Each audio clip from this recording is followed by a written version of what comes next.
Good morning, everybody. We are resuming our study of Sefer Shemuel Aleph. We're up to chapter 8, Perek Het. And chapter 8 is really a pivotal chapter in the grand scheme of the book of Shemuel. Of course, every chapter is important, but really when people think of the book of Shemuel and what it's about, remember thinking back several weeks ago to our introduction, that the book is really about achieving monarchy. That's what chapter 8 is all about. And from chapter 8 and then till chapter 12, it's all about the request for the monarchy, finding the right king who's going to take the role. That's finding Shaul, and then Shemuel changing hands, giving over the baton to Shaul to be the leader of the Jewish people. That's going to be the next 4 or 5 chapters. So these are really pivotal chapters in understanding how we get to the point of Melucha. In the end of our previous chapter, we left off by saying that it was strange that Shemuel's leadership had been stabilized, had been affirmed for all of the people. He had led the Jewish people for 20 years, got them out of the head a little bit of the Aron HaKodesh problem. He got them to repent. They have this great reawakening of Teshuvah in the Mitzvah. They defeat the Pilishtim. The Pasuk tells us that the Pilishtim were no longer a thorn in the side of the Jewish people during the entire leadership period of Shemuel. And it looks like things are on the way up, that things are looking very optimistic, and that we're going to be able to maintain this form of leadership with a Navi like Shemuel, uniting the people. And that's what makes chapter 8 all the more surprising, that all of a sudden we're going to get a request for a king. But it doesn't come out of the blue. Hence, the first 3 Pisukim of chapter 8 set the stage for us as to why Bnei Yisrael come to ask for a king. Let's read the first 3 Pisukim. First 3 Pisukim talk about Shemuel's children. Pasuk Aleph.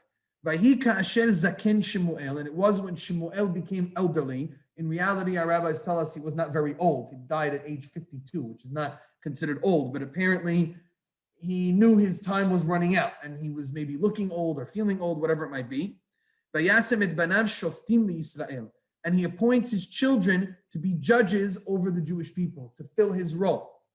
Verse 2, Vayishem beno habechor Yoel, the oldest one is named Yoel, Veshem mishnehu Aviyah, and his second son is named Aviyah, Shoftim be'er Shava. They specifically judged down south in the area of Be'er Sheva.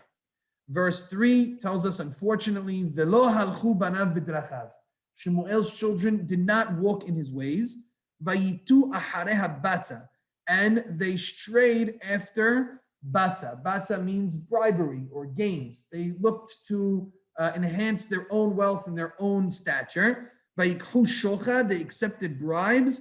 Vayatu mishpat, and they corrupted justice.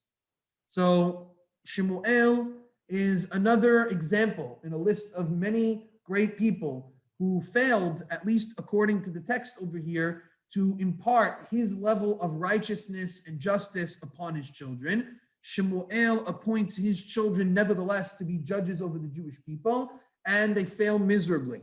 They do not follow in his footsteps. They seek their own gains, and they take bribes and corrupt justice. Who does this sound like? Yeah.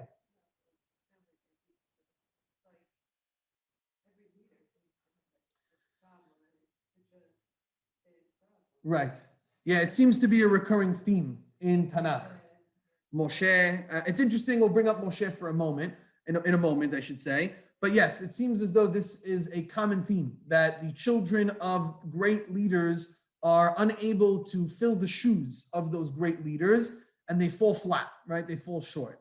Others like Shlomo, for example, his son Rehavam is the cause of the split of the kingdom. Moshe, you mentioned. Eli is obviously one that sticks in our mind at the beginning of the book of Shoftim. So what does that tell us?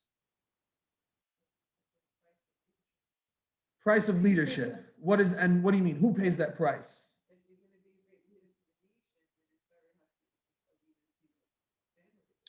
So that is one idea, right? And that's one that is highlighted a lot with Moshe Rabbeinu, right?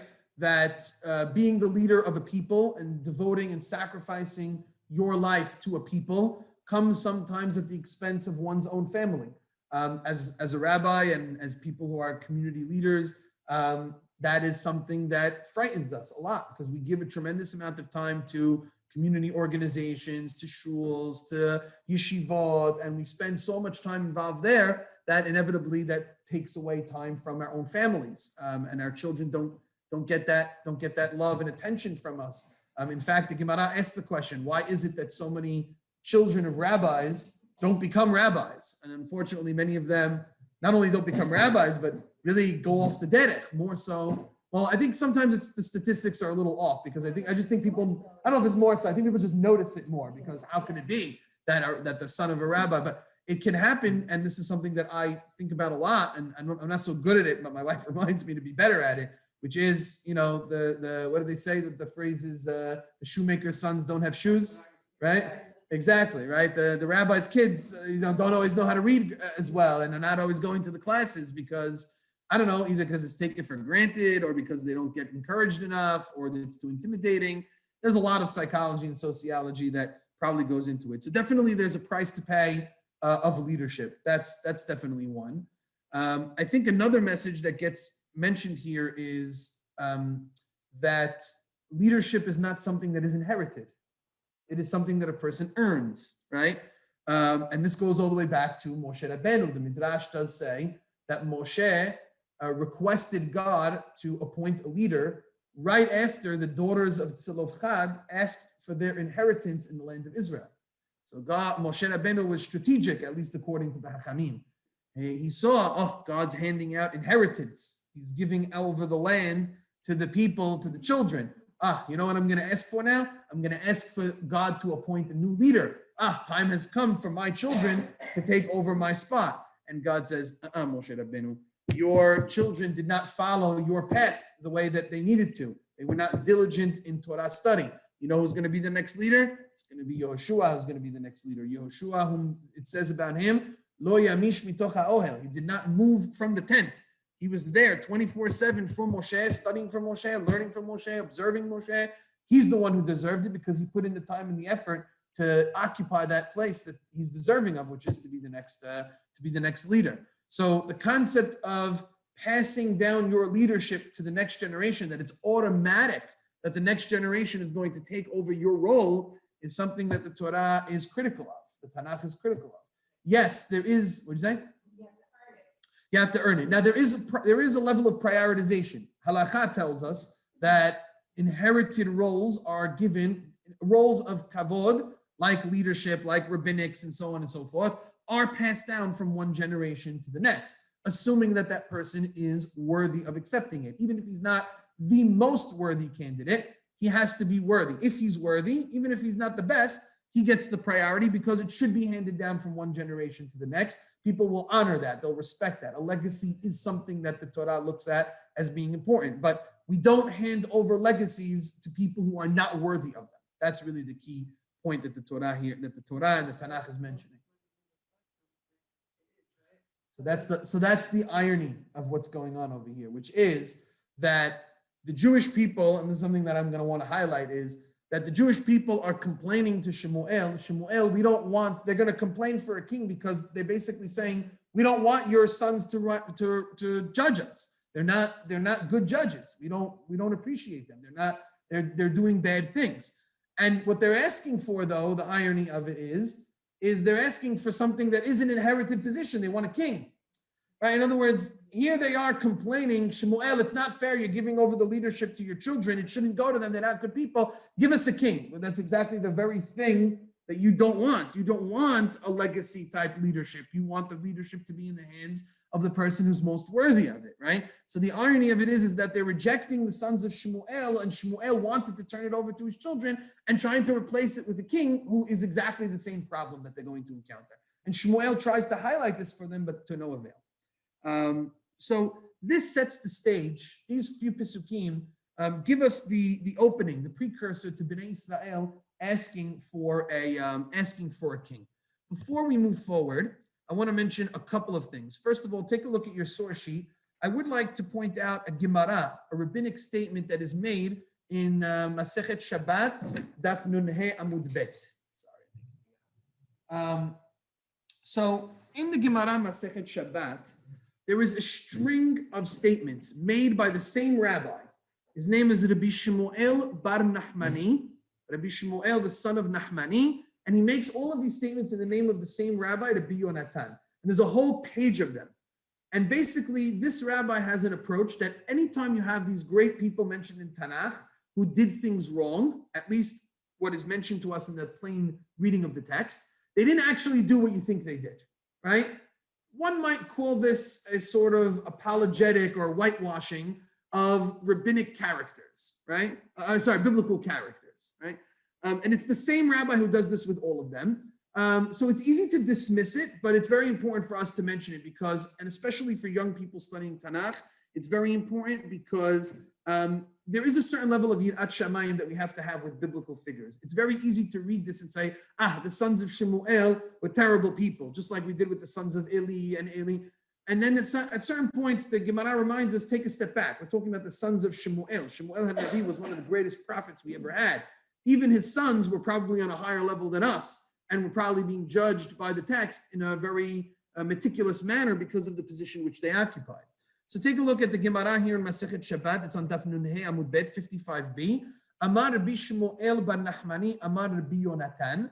Kol ha'omer b'nei Shemuel chat'u. Anybody who says that the sons of Shemuel sinned, eno ela to'eh. He is nothing but mistaken. Now notice, he's not a rasha. He's not a wicked person for saying something like that. The text of the Navi seems to indicate it, but he's mistaken, says Rabbi Yonatan.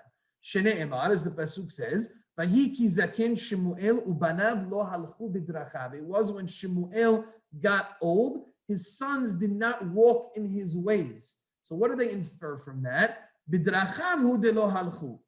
They didn't walk in his ways. In other words, they weren't as great as Shemuel. But mihta name lo hat'u. But they did not sin to that extent. Says the Gemara, okay, well, what do you do with the fact that the text says that they took bribes and corrupted justice? That seems pretty black on white that they made sins, right? What do I make of the fact that the text tells us that they strayed after bribery? It says, Shelo asu k'ma'aseh avihim. What this means, says Rabbi Yonatan, is that they did not emulate their father's ways. As we know from the end of chapter 7, Shemuel, his way was to make a circuit and to go around the different towns of the Jewish people and judge them every so often at certain points of the year. Shemuel HaSadiq, Shemuel the righteous, would go to all the different places in Israel and dan otam be'arehem, and he would judge them in their lands, in their cities. Shene Emar, as the Pasuk says, we read it last week.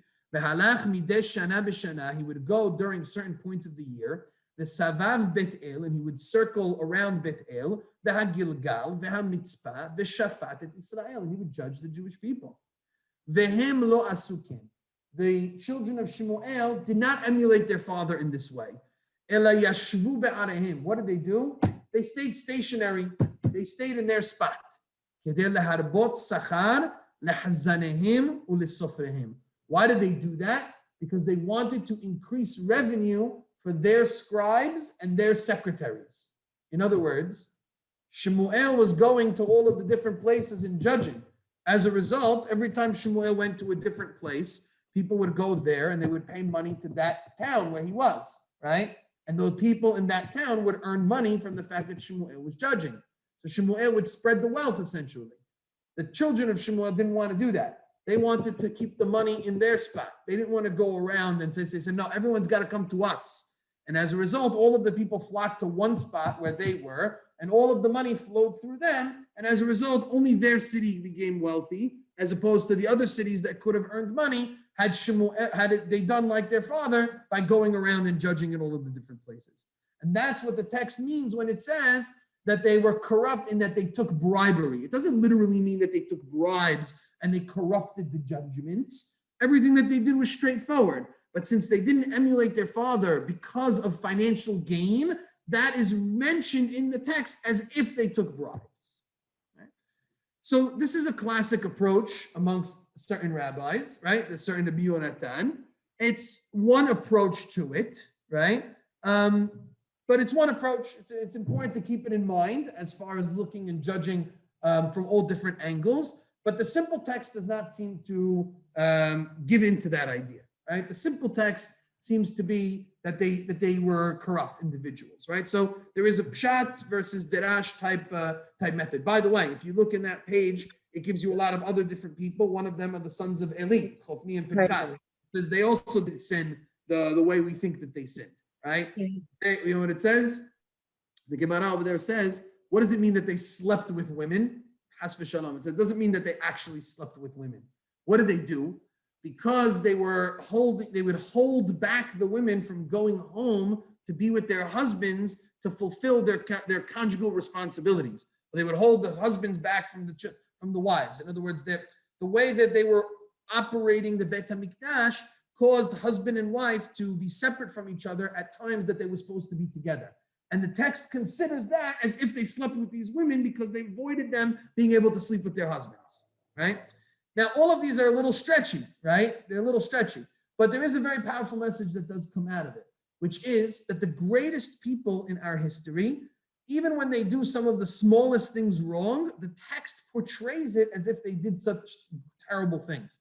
So the children of Eli, who much is expected of them as far as how they run the Mishkan, because they held back husband and wife from being together, it's like they slept with them. And that was a problem. The sons of Shemuel, because they judged in their own town versus going around and had kept the money for their financial gain, it's as if they took bribes, right? The text exaggerates it in a way because of the expectations that should have been for these individuals. It's one approach, one angle to how to look at biblical figures. Of course, there's a pshat angle that looks at it in a slightly different way that could disagree with this type of approach. Yeah.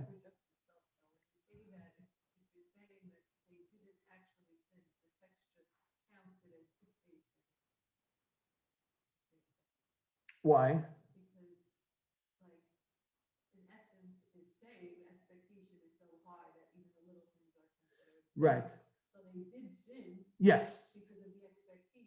But it wasn't that they sinned in the way that we think that they sinned. And I think it's important to illustrate that because let's just take a more extreme example. For example, David HaMelech and Bathsheba, which we're going to read about in the book of Shemuel Bet, right? David commits what appears to be sleeping with a married woman, right? Adultery, right? Which is a heinous crime. None of us would. So there's a very easy thing for a person as the reader to say, this is the person that I should be looking up to, David HaMelech. This is the guy who I'm reading his Tehillim all day long, and we're putting his books into the prayer. I'm better than him. He committed adultery. I never committed adultery, right? I'm better than he is, right? There's that perspective. So I think where the Bion Natan is drawing from is if these characters are in the Bible and they're the characters that we're propping up and our fear of Shamayim is such that we look to these characters as role models, how do we reconcile with certain things that the text tells us they did wrong, which appear to be worse than the things that we're doing? How can I look at David as a role model when he committed adultery? I would never commit adultery. The text says that Reuven, who was a tribe, slept with his father, slept with his half mother, right? Slept with Bilhah, his father's wife, right? These are things that you and I would never do. So why should I look at them as role models? Hence, the Rabbi Yonatan feels the need to give us a perspective, right? Not that it's not true, but he's telling us you have to look at these in a different way. You have to look at them from a different angle. Otherwise, it doesn't make sense to read these characters as being important. What am I doing now, right? And as a result, I'm just gonna, wipe out everything that they did. So what way he's looking at it is, no, these are great people whom the text is incredibly critical of in a harsher and exaggerated way because of how great they were. And we have to look at them in that type of way. Yeah.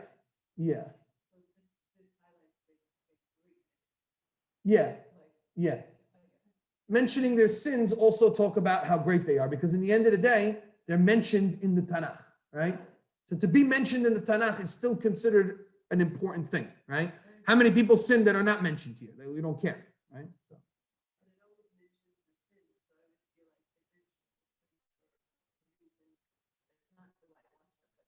Right, so no, it's not. It's also to say that great people don't get away with things, right? That's also an important part that the text wants to say. We don't hide the shortcomings of our greatest people. Not only don't we hide them, in a sense, we exaggerate them. They become even they become worse in our eyes because of how great they are, right?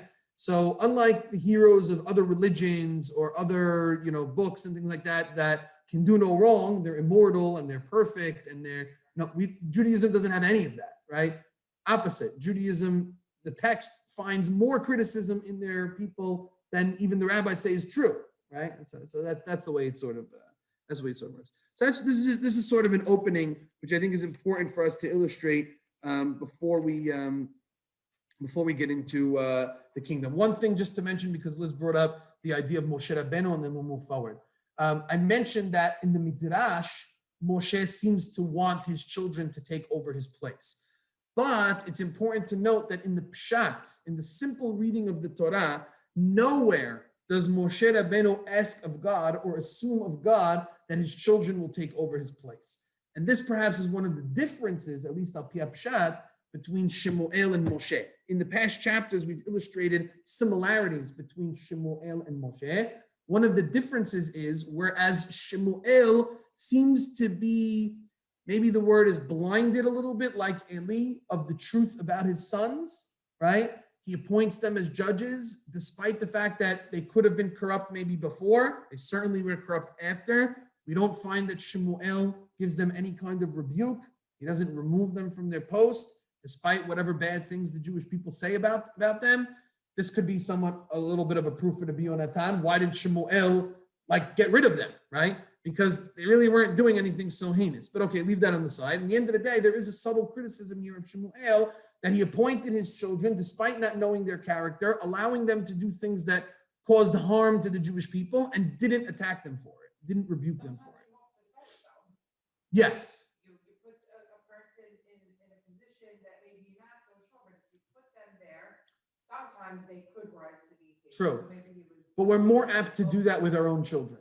We're more apt, right? But that's the criticism here. The criticism is, and a lesson for us to learn is, we can allow the fact that they are our children to blind us from putting them in the proper position for them to be success. In other words, if they weren't our children, there's no way we would ever put these people into the positions that we are. But we tend to overlook their faults and pretend that they don't exist because they're our children, and as a result, we make mistakes with that.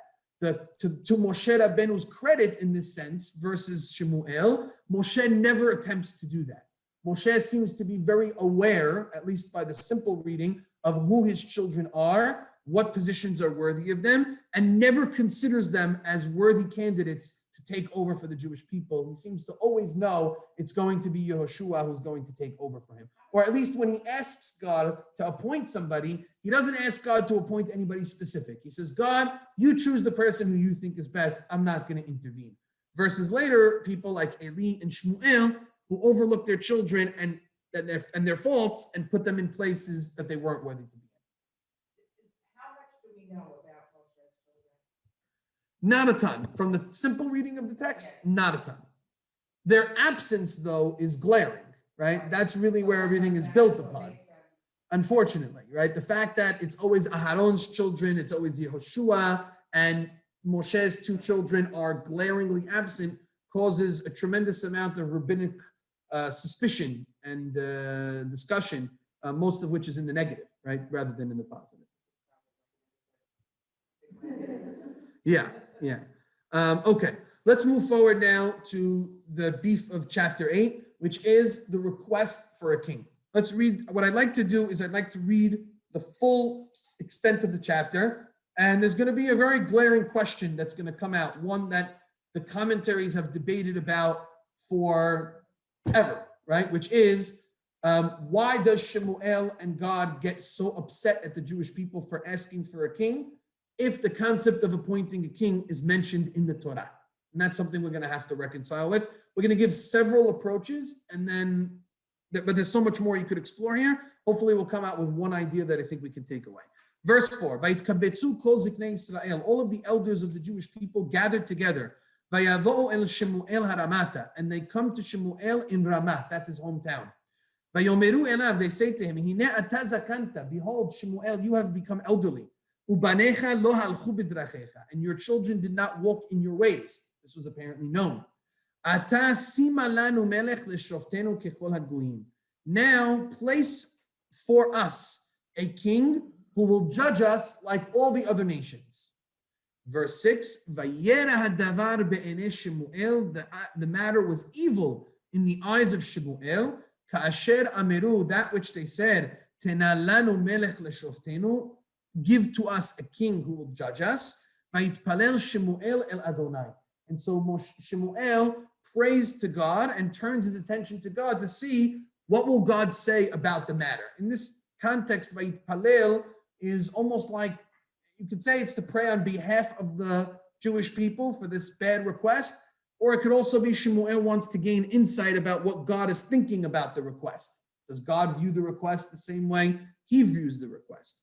And verse 7, Vayomer Adonai el Shemuel, God responds to Shemuel, Shema bekol ha'am, he says, listen to the voice of the people, lechol asher yomru elecha, to everything that they say to you, ki lo otcha ma'asu, for they have not disgraced you, Shemuel, ki oti ma'asu, they have disgraced me, mimeloch alehem, from being a king over them.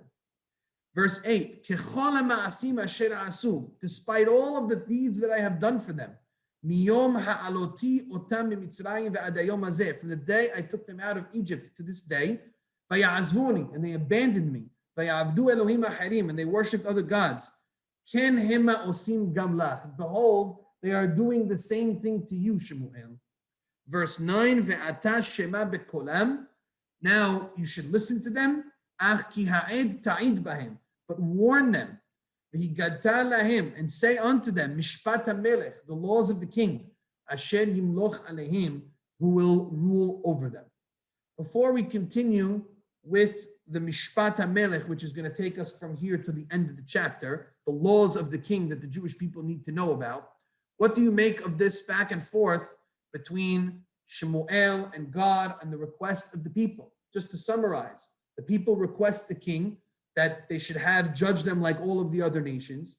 This is bad in the eyes of Shemuel. He turns to God and God responds in kind with how bad it is, but he tells Shemuel, it's not you they don't want, it's me that they don't want. And they're just taking it out on you. So everything that they did to me by worshiping other gods, despite what I took them out of Egypt, now you know how it feels, Shemuel, right? He's basically saying you've gotten a taste of the Jewish people's medicine that they've been giving to me. Now you got a taste of it. Yet, God acquiesces to their request. He gives them what they want. He says to Shemuel, but listen to them and give them that which they ask for. What do you make of this? Is it a good thing, a bad thing? How do we process this? You see the challenges, the difficulties over here. Yeah? It's always pretty vexing. Yeah. It could go a couple of ways, I think. One way could be, let's give them what they're asking for, and they'll see maybe an error of their ways. So it's like a kid who comes to their parent and, can I stay up till 3 a.m? And you're like, you know what, let's give it a shot. Yeah, you can stay up till 3 a.m. And then when the rest of the next day they can't function like a human being, you let them learn the hard way through their mistakes. So maybe this is God saying, let them learn the hard way. Okay. Well, yeah.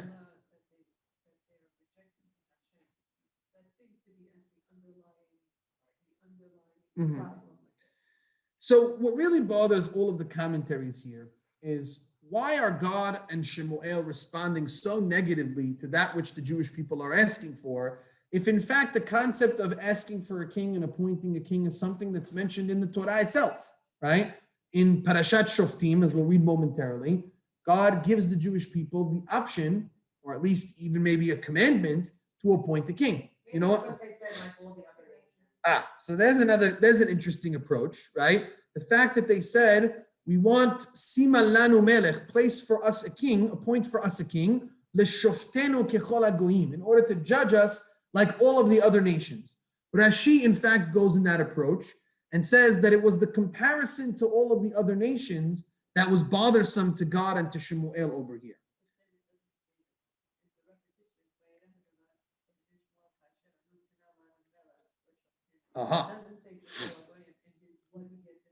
Beautiful. A very good inference over here, right? Liz plays devil's advocate here and says, but if that was the problem, if the Lishofteno Kechol HaGoyim was the problem, then in verse 6, when it repeats what was so bad in the eyes of Shemuel, if you pay close attention to verse 6, it says, it was bad in the eyes of Shemuel, that which they said, give for us a king to judge us.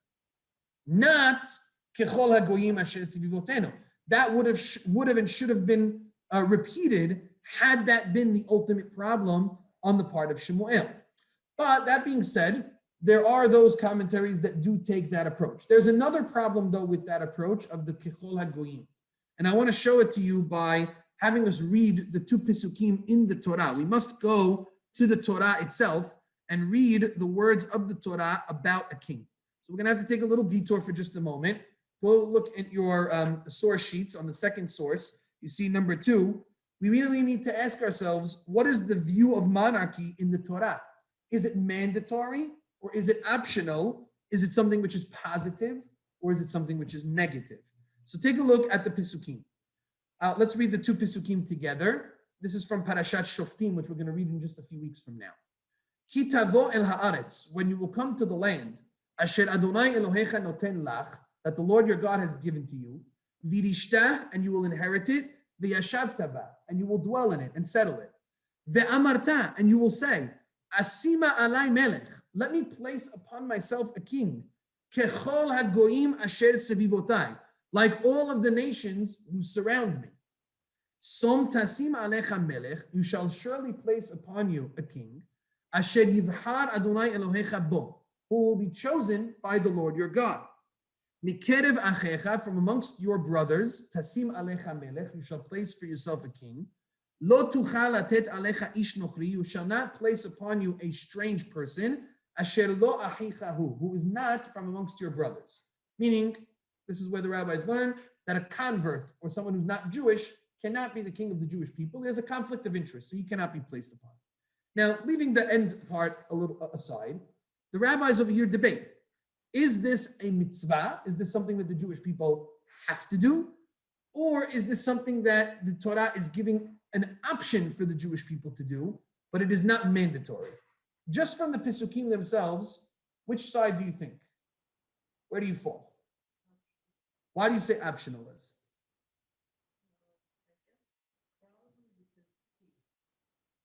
Where do you mean? Keep. I know it says that for a lot of. Yeah, I don't know that the key is the best indication, because key over here doesn't mean, it means when, like ki tavo el haaretz, when that will happen to you. What any indications from this text that it might be an optional mitzvah versus the pasuk says ve'amarta. This is very strange, right? Anytime Hashem gives a command to the Jewish people, even if it's ki tavo el haaretz, right? Ki tavo el haaretz, you're going to keep shemitah. Boom, I'm giving you the commandment. All of a sudden, in this chapter, there's a little bit of a narrative, right? When you will come to the land and you will say, ve'amarta, you will say, asima alai, let me put on myself a king like all of the other nations. So God says, som tasim alecha melech, you could put for yourself a king, right? That seems to indicate that who is the driving force upon a king? It seems that the people are the driving force. It's something that is optional for them to be able to do, right? It does not seem to be something which is mandatory, right? There are many commentaries who go with this approach. I'll read you one, which summarizes it. This is like it's a summary of like the Abarbanel and others. This commentary is Rabbi Yitzhak Shemuel Rigio. So I'll just read to you what he says. He says, he asks the question on this Pisukim. He says, Rabbotenu zal amru, our rabbis seem to say, Shalosh mitzvot nitztavu Yisrael b'chnisatan la'aretz. 3 mitzvot were commanded to the Jewish people when they came to the land of Israel. Ve'ahat mehem, one of them was leha'amid alehim melech, was to appoint to themselves a king. V'chen amru b'sifreh. So too it says in the rabbinic derivations on the Pisukim in Devarim, called Sifreh, Som tasim alecha melech, you shall surely place upon you a king, mitzvat aseh, it's a positive commandment. V'yesh lish'ol bazeh, so he says, if we assume that this is a positive commandment, something that's mandatory for the Jewish people to do, then a big question arises in our chapter. Im nitztavu Yisrael bekach, if the Jews were mandated to do this, lama hishiv lahem Shemuel. Why was Shemuel so angry with them and responded to them? Uda'u ur'u ki ra'atchem rabbah. See and know how great your evil is. Asher asitem be'enei Hashem, that you did in the eyes of God, lish'ol lachem melech, to ask for yourselves a king. How could you say that it's evil for them if they're fulfilling something that the Torah commanded them to do? Hashem itbarach amar l'Shmuel, and God too chimes in and says, Lo otcha ma'asu ki oti ma'asu. It's not that they despised you, it's that they despised me. Ella, rather, what must you say? Zohi mitzvat aseh hatiluya bedavar hareshut. This is a mitzvah, which is a positive commandment, but is dependent on something that you will decide you want. It's it's something that's optional. In other words, you can have a commandment in the Torah that is only based on certain conditions, and should those conditions be fulfilled, then there is a mitzvah to follow it. But if those conditions are not applicable, then there's no mitzvah. So just to give you a simple example, right? If I don't wear a four-cornered garment, there's no mitzvah for me to put on tzitzit. Tzitzit is only if I wear a four-cornered garment. If I don't wear a four-cornered garment, there's no mitzvah of tzitzit. If I live in a house, then I have a mitzvah to put up a mezuzah. What if I decide I want to live in a tent like a Bedouin? And there's no mitzvah of mezuzah. These are things that are mitzvot, but they're conditional mitzvot on something happening. So too, in a way, they want to say here, this is a conditional mitzvah conditioned upon the fact that the Jews will request the king. In other words, there are laws about putting in a king, but they're only mandatory if they request it. So if you request the king, then this is how you have to do it, God says. You have to make sure that he's a Jewish king. You have to make sure he doesn't have too many wives and too many horses and too much gold and too much silver, blah, blah, blah. But it's all based on the option that they want a king. But if they don't want a king, there is no mandate that you must put in a king. That's the way that Yisrael looks at it. And he gives you examples. He says it's very similar to something we find in Parashat Ki Tetzeh. In Parashat Ki Tetzeh, the Torah gives us a very, I guess for a modern day ear, a problematic chapter. It talks about if a man should take a woman as a prisoner of war and he wishes to marry her, this non-Jewish woman, because he lusts for her. What must he do? So the text tells us he has to keep her in his house for 30 days and she's not allowed to do her hair and her makeup and her nails, and she has to cry for her father, and he has to give her bad clothes, and he has to make her look ugly so that it will remove his yetzer hara for the woman. And if after 30 days he still wants her, then okay, he can go ahead and marry her. What do all the rabbis say? This is not a mandatory commandment. This is not when you find a woman in battle and you don't want her, you must take her as a prisoner and marry her. God forbid, that's not what the Torah is saying at all. The Torah is speaking to the yetzer hara of an individual, to the evil inclination of the person. That when you lust after this woman that you found in war, which is a chaotic time, and you have animalistic urges, this is how you have to do it in a way that I will kosher it up for you, says God, or hopefully even prevent you from doing it in the first place. That's how they want to say, that's how they're looking at the idea of a king. They're speaking to the yetzer hara of the Jewish people, that really a king is not a good thing. It's not something you should want. It's something that's speaking to your yetzer hara. So if you want it, this is how you should go about doing it, right? But ideally, it's not the way we would want things to be. If you approach the mitzvah in this way, like the Yisrael does, then Shemuel's reaction and God's reaction makes a little bit more sense. That God is upset. Why are you choosing now to ask for a king? Things are good. You have Shemuel, you have a Navi, so it's not going so great with Shemuel's children. But why are you now getting ourselves into what we would call a b'di'avad situation, right?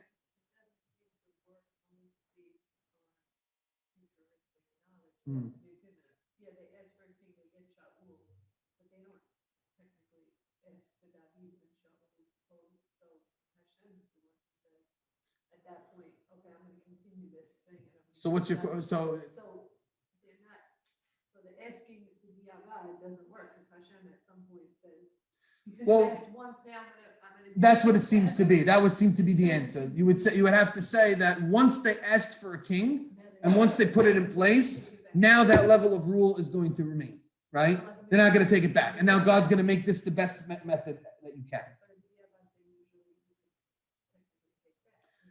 True. Meaning, so you're saying if it was something that was just secondhand, why are we still perpetuating this idea of the monarchy of David as an idealistic image? Even Mashiach is like, Right, Melech HaMashiach. and that's like obviously the most positive thing. So if it was such a negative thing, it's just Right. very hard to reconcile. 100%, 100%. So rather than try it, I mean, we could try to answer it up, and it would be, but I think it's a challenge to go ahead and do so. But as you can see, if you go through some of the remaining sources in the page, if you just turn over to a Gemara Masechet Sanhedrin, Daf Kaf Amud Bet, we find that there are others who disagree with this. That this mahloket, this debate of is it mandatory or is it optional, is something that the rabbis clearly debated each other a long time ago. The Gemara says, "V'chen haya Rabbi Yehuda omer." Rabbi Yehuda used to say, "Shalosh mitzvot nitztavu Yisrael b'knisatan la'aretz." 3 commandments were given to the Jewish people upon entering the land. Leha'amid lahem melech, to appoint for themselves a king, ulehachrid zar'o shel Amalek, and to destroy the nation of Amalek, v'livnot lahem beta behira, and to build for themselves a beta mikdash. Notice, by the way, how these 3 things happen in that order, right? They are unable, we haven't seen anything about Amalek yet, correct? We haven't seen anything about them. Since we started the book of Yoshua, we've barely seen anything about Amalek, right? We have certainly not waged war. When are we gonna, when's the first time we're gonna see Amalek on the scene?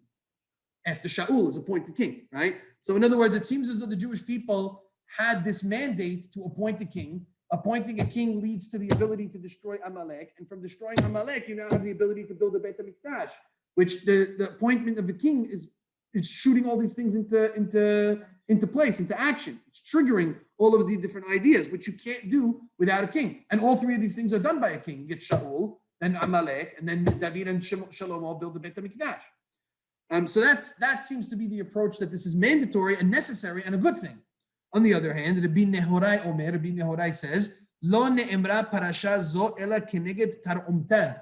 This chapter was not said, but for the complaints of the Jewish people. Shene'emar, as the pasuk says, ve'amarta, you will say, asima alai melech, let me put a king upon myself, because you're complaining about the situation that you have. It's based on your yetzer hara that you feel like you want to have a king. Kechol hagoyim asher sevivotai, like all of the other goyim that are around, right? Notice how, by the way, that language is in the Pesukim over here. So I think what all of this points us to is it's very gray.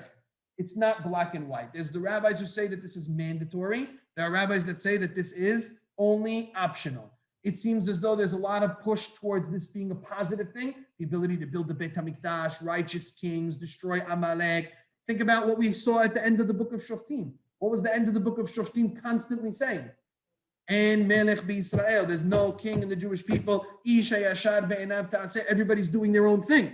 So clearly there are a bunch of sources that are indicating to us the importance of establishing a king, having a strong monarchy, what it could do to unite the people, how it could create tzedek u'mishpat. We see all of the righteous kings in the future, what they're able to accomplish and how they usher in times of prosperity and success, both spiritually and physically for the Jewish people.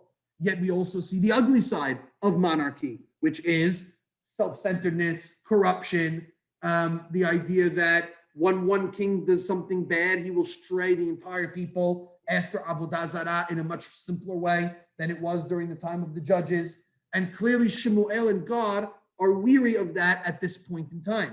So I'll just read to you very, very beautifully the language of Rav Amnon Bazat.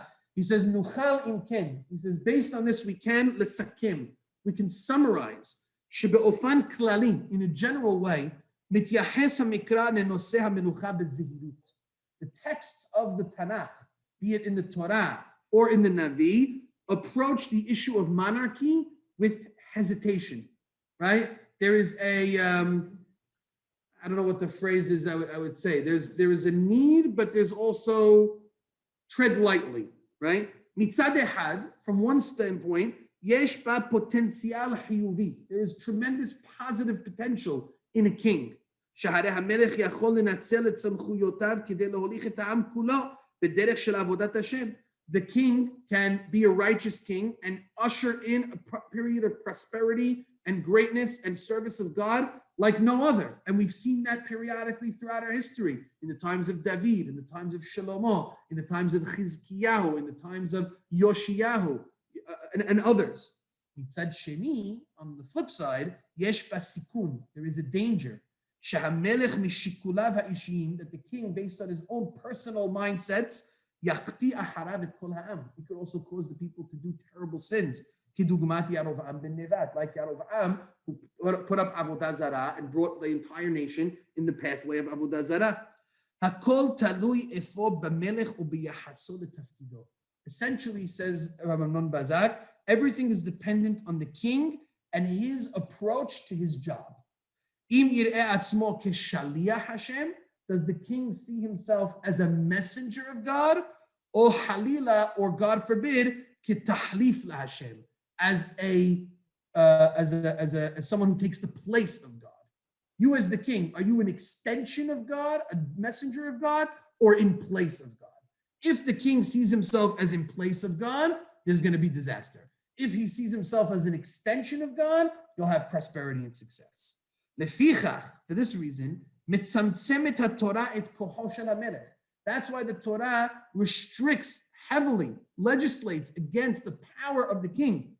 Mazhira oto, by warning the king, lehazik imo sefer Torah, carry with you a Torah at all times, velikro bo kol yemei hayav, and to read from it all of the times of your life.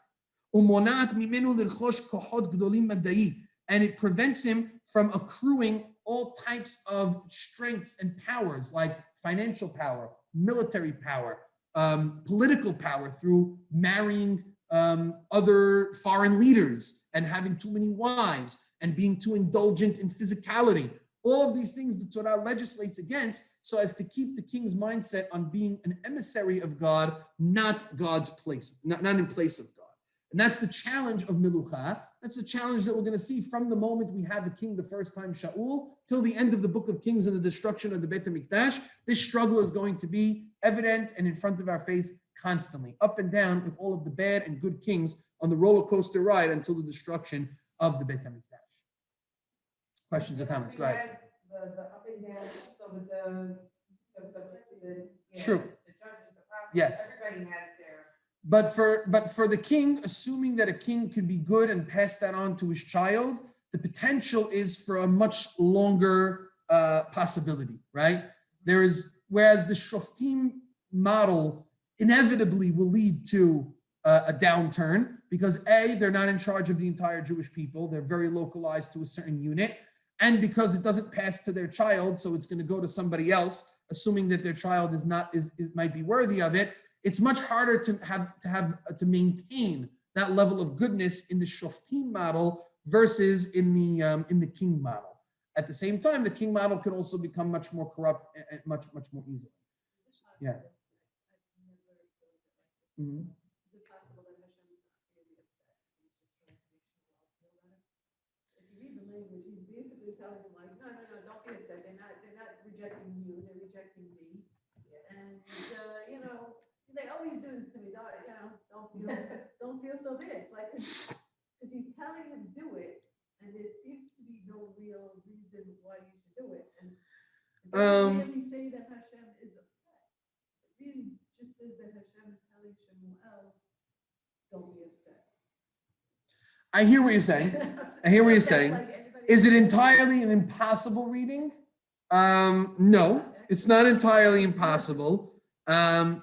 And that God is simply just putting Shemuel, but why would he do that? He starts with Shema b'kol ha'am, b'kol Hashem yomu and then Right. Listen to them, do what they say.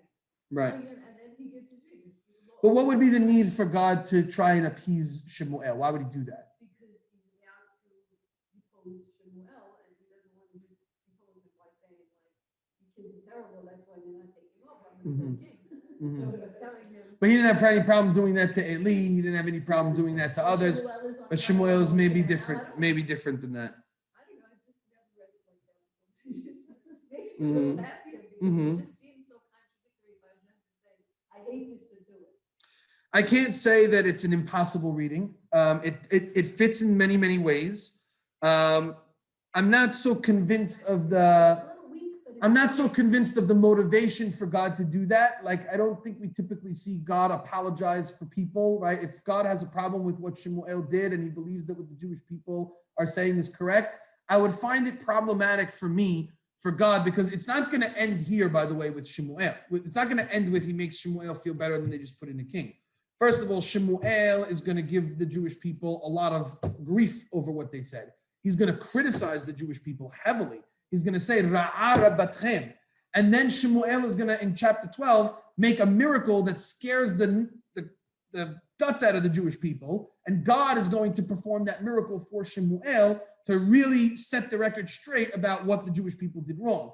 To me, it would be problematic for that notion to perpetuate in the text that the Jewish people did something wrong and that God is upset when he's really not upset, right? Because that would be the message. The message that, think of it from the Jewish people's perspective.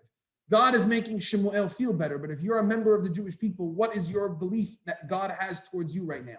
You believe God is very angry at you. That's what Shemuel is telling you. That's the only information that you have, is God is very upset at me. So am I really okay with the fact that Shemuel is telling the Jewish people that what they did was wrong and is accusing them and saying it's ra'ah and it's bad and it's this and it's that, when really God never thought that, but just to make Shemuel feel better? I have a hard time with that. I'm not saying that your approach is not doable, but I have a hard time taking that. But maybe it's worth exploring a little bit more. I've never seen any of the traditional commentaries mention it like that. They always usually take it that God is really angry at the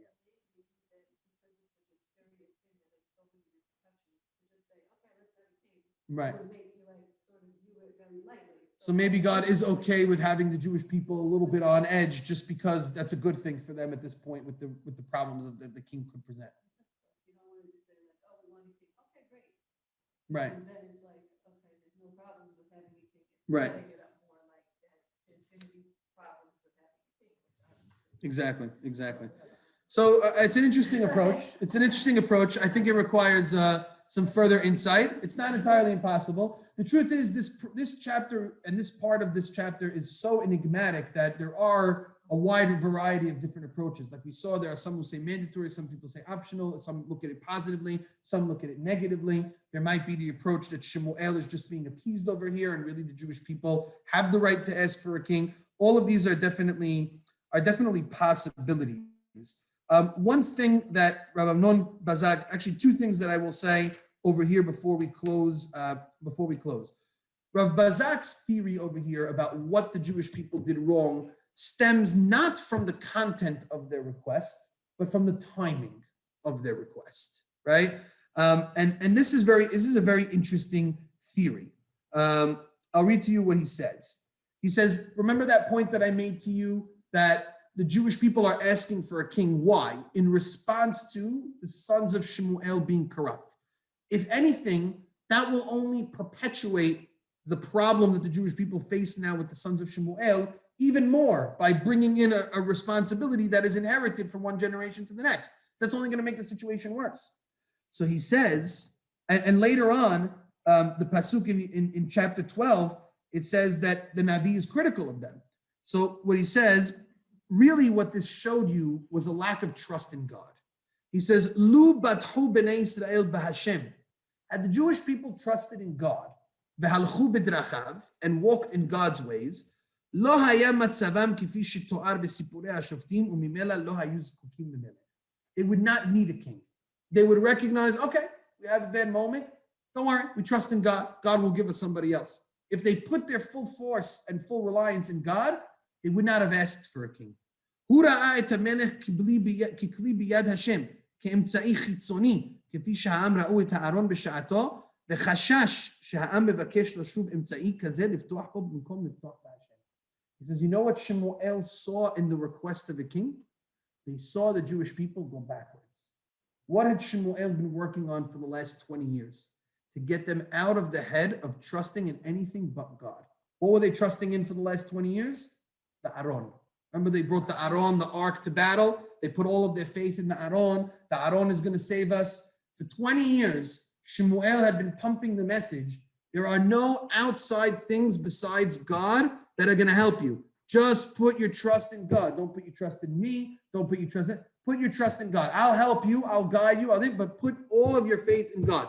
And it seemed to have been working. The Aron was out of the picture. The Jews had done Teshuvah with Shemuel. They seemed to have reconciled this problem.